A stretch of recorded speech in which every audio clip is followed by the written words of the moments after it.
नमस्कार मित्रों, मैं नीलाव एक बार फिर से धर्म संसार पर आप सभी का स्वागत करता हूं। वैसे तो विश्व में अनेक दानवीर हुए हैं, किंतु कर्ण जैसा शायद ही कोई हो। हम दानवीर कर्ण से जुड़ी एक और कथा के बारे में जानेंगे, किंतु मैं कथा शुरू करूं उससे पहले यह बता देना आवश्यक समझता हूं कि इस कथा का कोई भी वर्णन मूल महाभारत में नहीं मिलता। यह कथा लोक कथाओं में ही अधिक प्रचलित है। एक बार श्री कृष्ण पांडवों के साथ भ्रमण पर निकले। चलते चलते वो चंपा नगरी की सीमा पर पहुंच गए, जो कर्ण के अंग देश की राजधानी थी।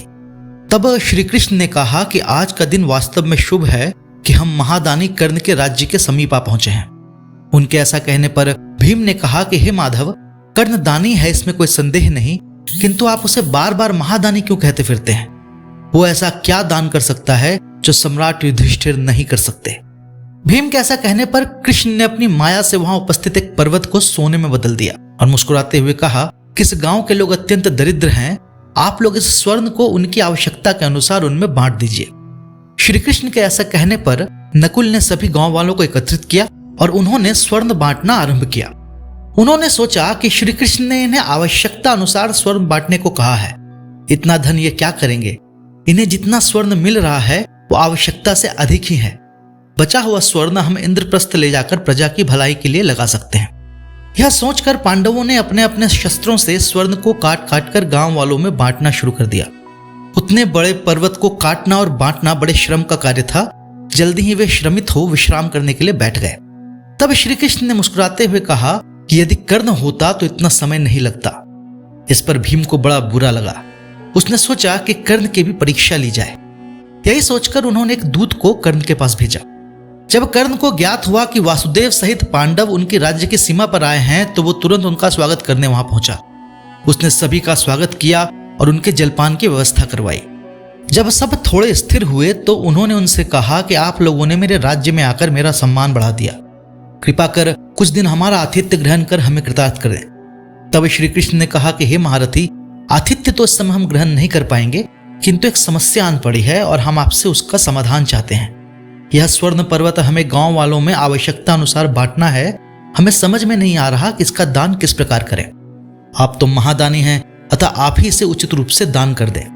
तब कर्ण ने कहा कि हे माधव, यह संपत्ति मेरी नहीं है, इसीलिए मैं इसका दान किस प्रकार कर सकता हूं? इस पर श्री कृष्ण ने कहा कि कर्ण, यह संपत्ति मेरी है और मैं आपको इसे प्रदान करता हूं ताकि आप इसे उचित रूप से दान कर सके। ऐसा सुनते ही कर्ण ने आसपास के गांव से सभी दरिद्र एवं निर्धन लोगों को बुलाया और एक क्षण ना सोचते हुए भी उन्होंने सबसे कहा कि हे नगरवासियों, श्री कृष्ण ने स्वर्ण पर्वत को दान करने का दायित्व मुझे प्रदान किया है। इसे दान कर मैं केवल अपने कर्तव्य का निर्वहन कर रहा हूं एवं इस दान का संपूर्ण फल श्री कृष्ण को ही प्राप्त होगा।